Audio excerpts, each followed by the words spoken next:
Hi friends, ഞാൻ Rincy Johnson.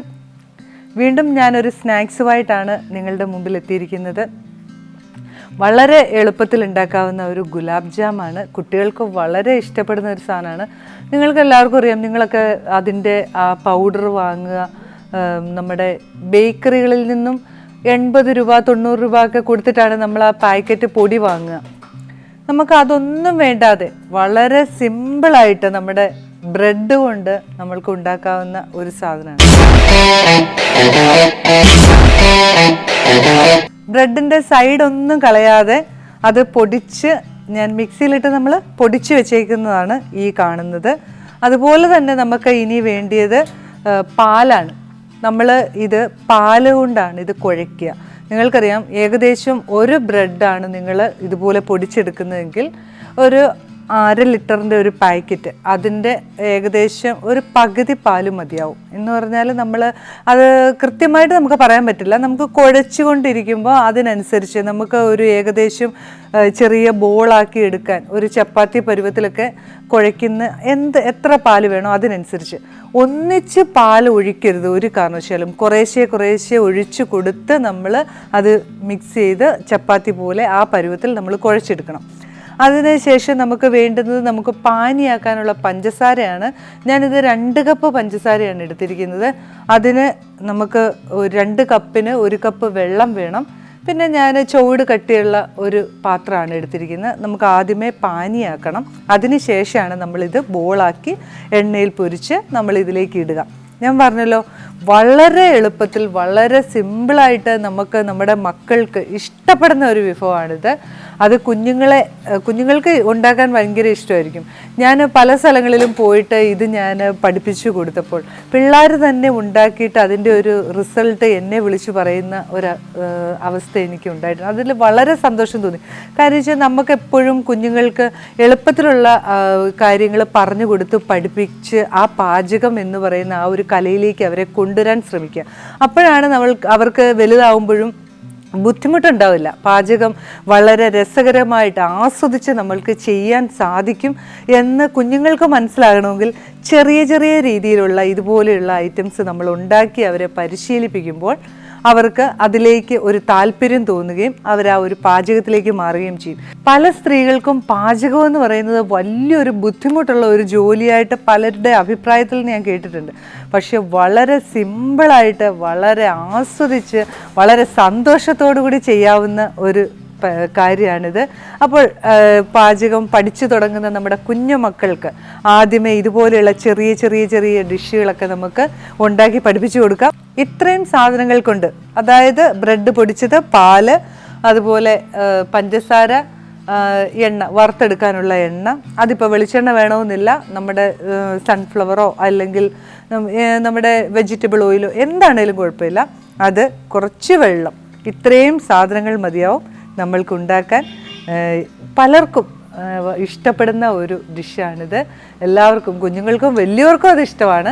അപ്പോൾ നമുക്കിത് എങ്ങനെയാണ് ഉണ്ടാക്കുന്നതെന്ന് നോക്കാം. നമുക്ക് ഇത് കുഴയ്ക്കുന്നതിന് മുമ്പേ നമുക്ക് പഞ്ചസാര ഒന്ന് പാനിയാക്കി വെക്കാനുണ്ട്. അതൊന്ന് തണുക്കണം. അതുകൊണ്ടാണ് നമ്മൾ ആദ്യമേ തന്നെ പഞ്ചസാര പാനിയാക്കി അങ്ങ് വെക്കാം.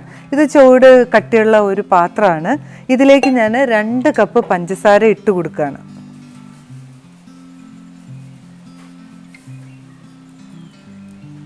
അതിലേക്ക് ഞാൻ 1 കപ്പ് വെള്ളം ഒഴിക്കുകയാണ്. അതിനു മുമ്പ് നിങ്ങൾ ശ്രദ്ധിച്ചിട്ടുണ്ടാവും, ഇത് മുളയുടെ ജഗ്ഗാണ് കേട്ടോ. ഇത് നിങ്ങൾ ചെറിയ കാര്യങ്ങൾ വരെ ശ്രദ്ധിക്കുന്നവരായതുകൊണ്ട് ഇത് എന്താണെന്നുള്ള ഒരു സംശയം വേണ്ട. ഇത് മുളയുടെ ജഗ്ഗാണ്. ഇതിനകത്ത് വെള്ളം എടുത്ത് നമ്മൾ ടേബിളിൽ വെച്ചിട്ടുണ്ടെങ്കിൽ നല്ല തണുപ്പായിരിക്കും.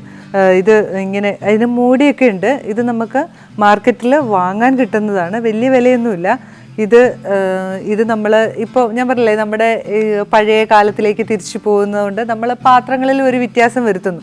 മാക്സിമം എല്ലാം ഒന്നും നമുക്ക് സാധിക്കില്ല, എന്നാലും നമുക്ക് കിട്ടുന്നതൊക്കെ വാങ്ങിച്ച്, ഒരു കൗതുകമാണല്ലോ, കിട്ടുന്നതൊക്കെ വാങ്ങിച്ച് ഇതുപോലെ വെക്കുക. നമ്മുടെ കുഞ്ഞുങ്ങൾ മുളയെന്നൊക്കെ കേൾക്കുമ്പോൾ കുഞ്ഞുങ്ങൾക്ക് പോലും അറിയില്ല. ഇതൊക്കെ വാങ്ങിച്ചുമൊക്കെ കാണിച്ച് കൊടുത്തു കഴിയുമ്പോൾ അവർക്കും മനസ്സിലാവും, മുള കൊണ്ട് ഇങ്ങനെ പാത്രങ്ങൾ ഉണ്ടാക്കിയിരുന്നു പണ്ട് കാലത്തുള്ള ആൾക്കാർ, അതാണ് ഉപയോഗിച്ചിരുന്നതെന്നൊക്കെ അവർക്കും മനസ്സിലാവും. അപ്പം ഞാൻ ഇതിനകത്തുനിന്ന് 1 കപ്പ് വെള്ളം ഇതിലേക്ക് ഒഴിക്കുകയാണ്.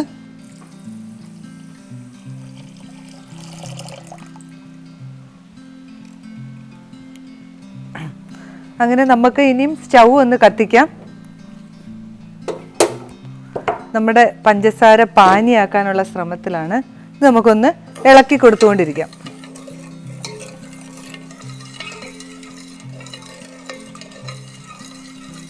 ഈ പഞ്ചസാര പാനിക്ക് ഒരു പരുവമുണ്ട് കേട്ടോ. ഇത് എങ്ങനെയാണെന്ന് ചോദിച്ചാൽ നിങ്ങൾക്കറിയാമല്ലോ, ഈ പാനിയിൽ ഇങ്ങനെ തൊട്ടിട്ട് ഇങ്ങനെ വലിക്കുമ്പം നൂല് പരുവം എന്ന് പറഞ്ഞാൽ ആ പാനി ആയിട്ടുണ്ടെങ്കിൽ ഒരു ചെറിയ ഒരു നൂല് പരുവം ഇങ്ങനെ ആവുമ്പം നമ്മളത് സ്റ്റൗ ഓഫ് ചെയ്യണം. ഒത്തിരി കട്ടിയാവണ്ട, ലൈറ്റായിട്ട് ഒരു നൂല് പരുവം വരുമ്പോൾ നമുക്കിത് സ്റ്റൗ ഓഫ് ചെയ്യാം. ഇതായിട്ടില്ല, നമുക്ക് ഇങ്ങനെ ഒന്ന് ഇളക്കി കൊടുത്തുകൊണ്ടിരിക്കാം. ആദ്യമേ തന്നെ നമ്മളിങ്ങനെ പഞ്ചസാര പാനിയാക്കി വെച്ചിട്ടുണ്ടെങ്കിൽ നമുക്ക് നമ്മുടെ ബോൾസൊക്കെ റെഡി ആയി കഴിയുമ്പോൾ ചെറിയ ചൂടിൽ, ഇത് പാനി തണുത്തിരിക്കണം, എന്നാൽ ബോൾസ് ചെറിയ ചൂടാകുമ്പോഴത്തേനും നമുക്ക് അതിലേക്ക് ഇട്ട് കൊടുക്കാൻ പറ്റും. ഇത് ഇട്ടിട്ട് 4 മണിക്കൂറിന് ശേഷം ഉപയോഗിക്കാവുള്ളൂ കേട്ടോ. എന്നാലേ അതിനകത്ത് ആ പഞ്ചസാര പാനിയെല്ലാം ഒന്ന് പിടിച്ച് അതൊന്ന് ബോളൊക്കെ ഒന്ന് വലുതായി നല്ല സോഫ്റ്റ് ആകണമെങ്കിൽ ഇത് ഒരു 4 മണിക്കൂറെങ്കിലും ഇതിനകത്ത്. അപ്പം നമ്മൾ എന്താ ചെയ്യേണ്ടതെന്നറിയോ, രാത്രിയിൽ ഉണ്ടാക്കി വെച്ചിട്ട് ഇരുന്നാൽ പിറ്റേ ദിവസം രാവിലെ ആകുമ്പോഴത്തേനും പിള്ളേരൊക്കെ എടുത്ത് കഴിച്ചോളും. അപ്പോൾ അതാ കറക്റ്റ്. അല്ലെങ്കിൽ നമുക്ക് മക്കൾ ഉണ്ടാക്കിയ ഉടനെ എടുത്ത് കഴിക്കുമല്ലോ, ആ ചൂടോടെ കഴിക്കും. അവരെ കുറ്റം പറഞ്ഞിട്ട് കാര്യമില്ല. ഇഷ്ടമുള്ള സാധനങ്ങൾ മക്കൾ അങ്ങനെയാണ്.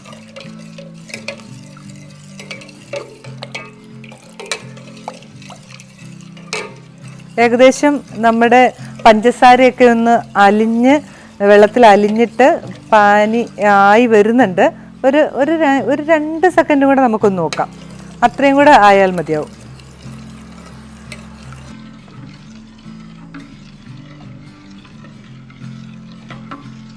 നമ്മുടെ പാനി ഏകദേശം ആയിട്ടുണ്ട്. അതാ ഇങ്ങനെ ഒന്ന് പിടിച്ചു നോക്കൂ. കാര്യം എന്നാണെന്നറിയാമോ, ഒത്തിരി ആയിട്ടുണ്ടെങ്കിൽ, ഒത്തിരി മുറുകിയിട്ടുണ്ടെങ്കിൽ ഇത് തണുത്ത് കഴിയുമ്പോഴത്തേനും പഞ്ചസാര ഇങ്ങനെ കട്ടിയായി കിടക്കും ഇതിനകത്ത്. അപ്പോൾ അടിഭാഗമൊക്കെ പഞ്ചസാര കട്ടിയായിട്ട് അങ്ങനെ കൂടിക്കിടക്കും. അതുകൊണ്ട് നമുക്ക് ഏകദേശം നമ്മുടെ പാകത്തിനുള്ള പാനിയുടെ പരുവായിട്ടുണ്ട്. ഇനി നമുക്ക് ഒന്ന് സ്റ്റൗ ഒക്കെ ഓഫ് ചെയ്ത് നമുക്കിത് ഇറക്കി വയ്ക്കാം. നമുക്ക് നമ്മുടെ അടുത്ത പരിപാടിയിലേക്ക് കിടക്കാം. നമുക്ക് നമ്മുടെ ബ്രെഡ് ഒന്ന് നല്ലപോലെ കുഴച്ചെടുക്കണം. അതിനു മുമ്പ് നമുക്കറിയാം, വീട്ടമ്മമാരൊക്കെ കൈയൊക്കെ നല്ലപോലെ വൃത്തിയാക്കിയിട്ട് വേണം. എൻ്റെ കൈ നല്ലപോലെ ഞാൻ കഴുകിയതാണ് കേട്ടോ. നമ്മൾ ഇങ്ങനെ പാചകം ചെയ്യുമ്പോൾ എപ്പോഴും നമ്മുടെ കൈയൊക്കെ നല്ല വൃത്തിക്ക് കഴുകണം കേട്ടോ. അത് എല്ലാവർക്കും അറിയാം. എന്നാലും ചിലപ്പോൾ പെട്ടെന്ന് നമ്മൾ എന്ത് ചെയ്യുന്നറിയോ, നമ്മുടെ ഇട്ടേക്കുന്ന ഉടുപ്പിലൊന്ന് കൈ തുടച്ചിട്ട് ഓടി വന്ന് ഇതേ പിടിക്കും. അപ്പോൾ അതൊന്ന് ശ്രദ്ധിക്കുക. നമ്മളുടെ ഭക്ഷണ സാധനം ഉണ്ടാക്കുമ്പോൾ നമ്മുടെ വൃത്തി ഏറ്റവും പ്രധാനമാണ്. അപ്പം കുഞ്ഞുങ്ങൾക്കൊക്കെ അസുഖമൊക്കെ ഉണ്ടാവാതിരിക്കാനേ ഇന്നൊരു മുൻകരുതൽ. അപ്പം ഞാനിതൊന്ന് കുഴക്കട്ടെ.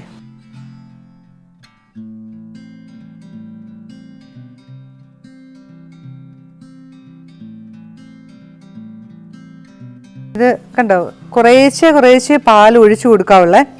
ഒന്നിച്ചൊഴിച്ചിട്ടുണ്ടെങ്കിൽ നമ്മുടെ കൺട്രോളിൽ നിന്നും പോകും. അപ്പോൾ നമുക്ക് നമ്മുടെ പരുവം എന്ന് പറഞ്ഞാൽ ആ ചപ്പാത്തിയുടെ മാവിൻ്റെ പരുവമാണ്.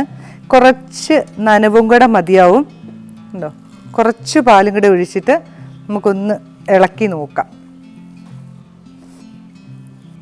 ഇതുണ്ടോ, ഏകദേശം നമ്മുടെ ചപ്പാത്തിയുടെ പരുവത്തിലായിട്ടുണ്ട്. ഇനിയും പാലിൻ്റെ ആവശ്യമുണ്ടെന്ന് തോന്നുന്നില്ല. നമുക്കൊന്ന് കുഴച്ച് നോക്കാം. എന്നിട്ട് വേണമെങ്കിൽ നമുക്ക് ഒഴിച്ചു കൊടുക്കാം.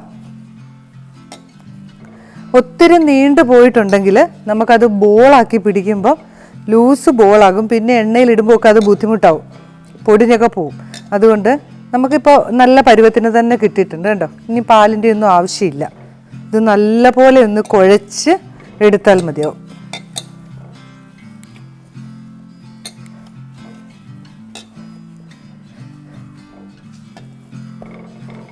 കണ്ടോ, നമ്മുടെ ചപ്പാത്തിയുടെ ആ മാവിൻ്റെ പരുവത്തിൽ കണ്ടോ നമുക്ക് ബോൾ കിട്ടിയത്. ഇനി ഇത് നല്ല പോലെ കണ്ടോ കൈ കൊണ്ടൊന്ന് ഇതാക്കിയിട്ട് നമുക്ക് പതിയെ ബോൾ പിടിക്കാം. അങ്ങനെ നമ്മുടെ കണ്ടോ ചപ്പാത്തി ബോൾ പരുവത്തി നമുക്ക് നമ്മുടെ ഗുലാബ് ജാമിൻ്റെ മാവ് റെഡിയായി. ഇനി നമുക്ക് പാലിൻ്റെ ഒന്നും ആവശ്യമില്ല കേട്ടോ. ഇനി നമുക്ക് ബോൾ പിടിക്കുക എന്നുള്ളത്. ഒരു നെല്ലിക്ക പരുവം. ഞാൻ നെല്ലിക്ക പരുവം എന്ന് പറയുന്നത് നിങ്ങളുടെ ഇഷ്ടത്തിനുള്ള വലിപ്പം. വലിയ വലിപ്പമായാൽ കുതിർന്ന് വീർത്ത് കഴിഞ്ഞാൽ വലിയ പേരയ്ക്ക വലിപ്പത്തിലൊക്കെ കിടക്കും.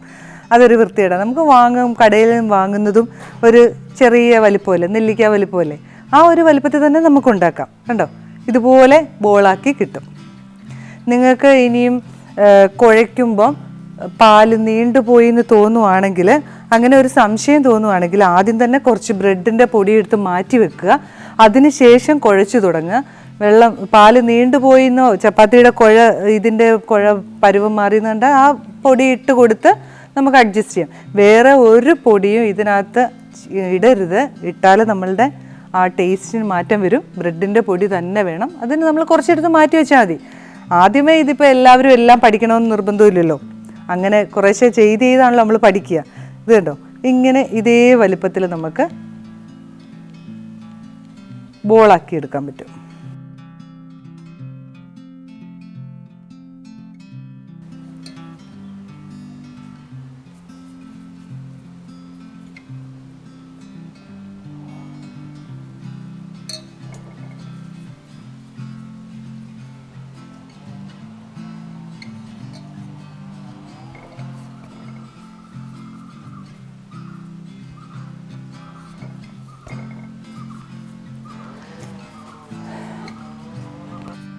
അങ്ങനെ നമ്മുടെ ബോൾസ് ഒക്കെ ഉണ്ടാക്കുന്ന ഏകദേശം കഴിഞ്ഞു. ഇനി നമുക്ക് അടുത്ത സ്റ്റെപ്പിലേക്ക് കിടക്കാം. നമ്മുടെ എണ്ണ ചൂടാക്കാൻ നമ്മുടെ പാൻ അടുപ്പേ വെക്കുക എന്നുള്ളതാണ് അടുത്ത പരിപാടി. നമ്മൾ സ്റ്റൗ ഒന്ന് കത്തിച്ച് നമ്മുടെ ചട്ടി അടുപ്പേ വെക്കാം. ചട്ടി ഒന്ന് ചൂടാക്കി കഴിഞ്ഞിട്ട് നമുക്ക് എണ്ണ ഒഴിച്ചു കൊടുക്കാം.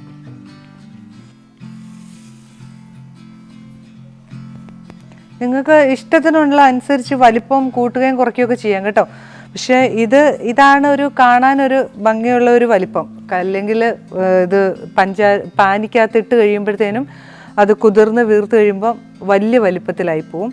ഇതാണെങ്കിൽ ഒരു നോർമൽ വലിപ്പമാണ്. എന്തായാലും നമ്മുടെ ചട്ടി ചൂടായിട്ടുണ്ട്, നമുക്ക് എണ്ണ ഒഴിച്ചു കൊടുക്കാം.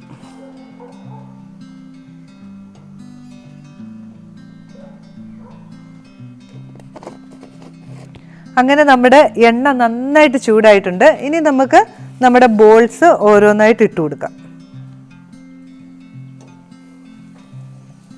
പൊട്ടിപ്പോകാതെ ശ്രദ്ധിക്കണം കേട്ടോ. ഇടുമ്പോൾ വളരെ ശ്രദ്ധിച്ച് കിട്ടാൽ മതി. ഈ പരുവത്തിൽ കുഴച്ചതാണെങ്കിൽ നമുക്ക് പൊട്ടിപ്പോവില്ല.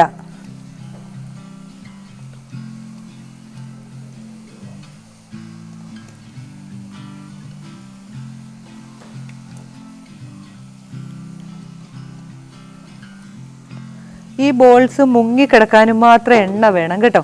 എന്നാലേ നമുക്ക് അകവും പുറവും എല്ലാം ഒരുപോലെ വേകുള്ളൂ. അപ്പോൾ കുറച്ച് എണ്ണ കൂടുതൽ എടുത്തിട്ട് നല്ലപോലെ നമ്മുടെ ബോൾസൊക്കെ ഒന്ന് മുങ്ങിക്കിടക്കണം. നമുക്കിത് ഏകദേശം ഒന്ന് മറിച്ചും ഒന്ന് ഇട്ട് കൊടുക്കാം. നമ്മൾ ഇട്ട് കഴിഞ്ഞാൽ ഉടനെ തന്നെ നിങ്ങൾ മറിച്ചും തിരിച്ചും ഇടരുത്. ഒരു 2 സെക്കൻഡ് കഴിഞ്ഞതിന് ശേഷം നമുക്കൊന്ന് തിരിച്ചും മറിച്ചും ഒന്നിടാം.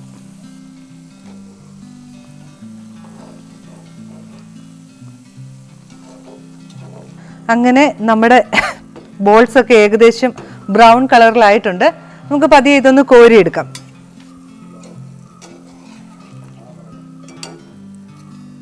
ഈ ഒരു കളർ വേണം കേട്ടോ.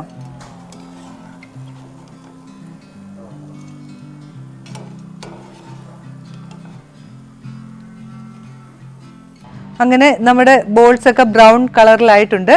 നമ്മളത് കോരിയെടുത്ത് വേറൊരു പാത്രത്തിലേക്ക് ഇടുകയാണ്. ഇനി നമുക്ക് നമ്മളുടെ അടുത്ത ബോൾസ് ഇനി ഇടാനുള്ളതും കൂടി ഒന്ന് ഇട്ട് കൊടുക്കാം.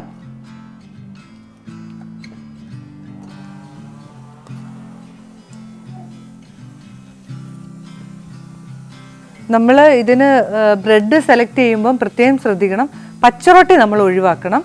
നമ്മളുടെ വാങ്ങുന്ന ബ്രെഡ് ഉണ്ടല്ലോ, ആ ബ്രെഡായിരിക്കണം നമ്മൾ വാങ്ങിച്ചുണ്ടാക്കാൻ. പച്ചറൊട്ടിക്ക് നനവിൻ്റെ പ്രശ്നം കുറച്ച് നമുക്ക് കുഴച്ച് നമ്മൾ ബോളാക്കുമ്പോൾ ചിലപ്പോൾ എണ്ണയിലിടുമ്പോൾ പൊടിഞ്ഞു പോകാൻ ചാൻസ് ഉണ്ട്. അപ്പോൾ അതുകൊണ്ട് ബ്രെഡ് തന്നെയായിരിക്കും ഏറ്റവും നന്നാവുക. കുഴയ്ക്കുന്ന രീതിയിലും നിങ്ങളൊന്ന് ശ്രദ്ധിക്കണം. നമ്മൾ ആ പാൽ ഒഴിച്ചു കൊടുക്കുമ്പോൾ കുറേശ്ശെ ഒഴിച്ചു കൊടുത്തുകൊണ്ട് നമ്മൾ നന്നായിട്ട് കുഴച്ച് ചപ്പാത്തിയുടെ പരുവത്തിൽ കുഴച്ചെടുത്ത് ചെറിയ ബോളാക്കി എണ്ണയിലിടാം. സിമ്പിളായിട്ട്, വളരെ സിമ്പിളായിട്ട്, വളരെ വേഗത്തിൽ നമുക്ക് ഉണ്ടാക്കിയെടുക്കാവുന്ന ഒരു ഡിഷാണ്. എല്ലാവരും ട്രൈ ചെയ്യണം. അതായത് കണ്ടോ നമ്മുടെ ഏകദേശം ആയിട്ടുണ്ട്. നമുക്കതൊന്ന് തിരിച്ചു മറിച്ച് ഇട്ട് കൊടുക്കാം.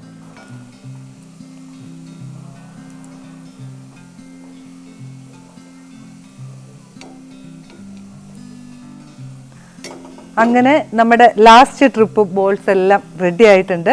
നമുക്ക് ഇതും കൂടെ ഒന്ന് കോരാം. ഞാൻ സ്റ്റൗ ഓഫ് ചെയ്തു കേട്ടോ. ഇനി നമുക്ക് ഇതും കൂടെ ഒന്ന് കോരിയെടുക്കാം.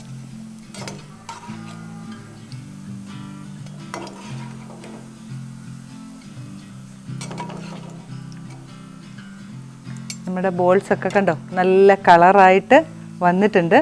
ഇനി ഇത് നമുക്ക് പഞ്ചസാര പാനിയിലേക്ക് ഇടുന്ന ഒരു പണിയും കൂടെ ഉള്ളൂ.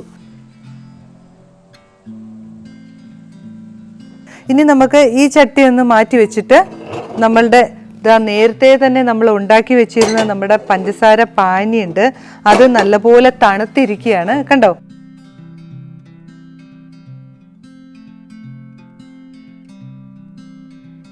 ഇനി നമ്മളുടെ ഈ ബോൾസ് ഉണ്ടല്ലോ, ചെറു ചൂടുള്ള ബോൾസ്, വലിയ ചൂടോടെ ഇടരുത്, ചെറു ചൂടോടെയുള്ള ബോൾസ് നമുക്ക് ഇതിലേക്ക് ഇട്ട് കൊടുക്കാം.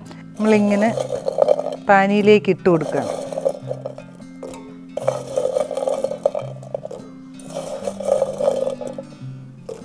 കണ്ടോ, ഇത് മുഴുവനും നമ്മൾ ഇങ്ങനെ ഇട്ട് കൊടുത്തു. അത് കഴിഞ്ഞിട്ട് സ്പൂണൊന്നും ഇടണ്ട ഇതിൽ കേട്ടോ. ഇത് ഇങ്ങനെ ഒന്ന് ചുറ്റിച്ച് വെച്ചിട്ട് നമ്മുടെ ഗുലാബ് ജാം റെഡി ആയിട്ടുണ്ട്. ഇത് ഉടനെ കഴിക്കാൻ പറ്റില്ല കേട്ടോ. 4 മണിക്കൂറെങ്കിലും ഇത് ഇരിക്കണം. ഇത് ഇരുന്ന് ഈ പാനിയിൽ കിടന്ന് ബോൾസൊക്കെ കുതിർന്നൊന്ന് വീർത്ത് വരുമ്പോഴാണ് നമുക്ക് കഴിക്കാൻ സാധിക്കുക. അപ്പോൾ ഒരു 4 മണിക്കൂർ നമുക്ക് വെയിറ്റ് ചെയ്യേണ്ടി വരും. ഇല്ല, നിങ്ങൾക്ക് ഒന്ന് ടേസ്റ്റ് നോക്കണമെന്നുണ്ടെങ്കിൽ ഇപ്പോഴൊന്ന് ഒരെണ്ണമൊക്കെ എടുത്ത് നോക്കാം കേട്ടോ. പിള്ളേരെ ഒന്നും പറഞ്ഞിട്ട് കാര്യമില്ല, മക്കളൊക്കെ കണ്ടാൽ എടുത്ത് കഴിക്കും. അതുകൊണ്ട് അവരെ ആദ്യമേ തന്നെ ഇത് നിങ്ങൾ പഠിപ്പിച്ചു കൊടുക്കുക, അതുപോലെ തന്നെ ഉണ്ടാക്കാൻ പ്രോത്സാഹിപ്പിക്കുക, അവരെ കൊണ്ട് തന്നെ ഉണ്ടാക്കിക്കുക. അങ്ങനെ ഒരു പുതിയ ഒരു ഐറ്റം നമ്മുടെ കുഞ്ഞുങ്ങളെ പഠിപ്പിച്ചു എന്നുള്ള ഒരു മനസ്സമാധാനം, ഒരു സംതൃപ്തി നമുക്ക് ഉണ്ടാവട്ടെ. അങ്ങനെ നമുക്കിതൊരു സെർവിങ് ബൗളിലോട്ടൊന്ന് മാറ്റി ഞാൻ കാണിച്ചു തരാം. ഇതിപ്പോൾ കഴിക്കുന്നത് എങ്ങനെയാണെന്ന് നിങ്ങൾക്ക് അറിയാമല്ലോ. ഒരു ബോൾ എടുത്താൽ ഒരു 1/2 സ്പൂൺ പാനിയും കൂടെ ചേർത്ത് വേണം നമ്മൾക്ക് കഴിക്കാൻ, എന്നാലേ നമുക്ക് അതിൻ്റെ ഒരു ടേസ്റ്റ് കിട്ടുള്ളൂ. അപ്പോൾ നിങ്ങളെ കാണിക്കാൻ വേണ്ടിയിട്ട് ഞാനിങ്ങനെ കുറച്ചെടുത്ത് കാണിച്ചു തരാം.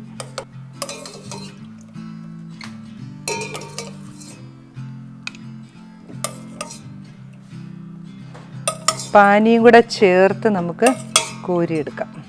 ഇതിൽ മുങ്ങിക്കിടക്കണം കേട്ടോ, പാനി ഇതിൽ മുങ്ങിക്കിടക്കണം, എന്നാലേ ബോൾസിനൊക്കെ ഒന്ന് കുതിർന്ന് വീർക്കാൻ പറ്റുള്ളൂ.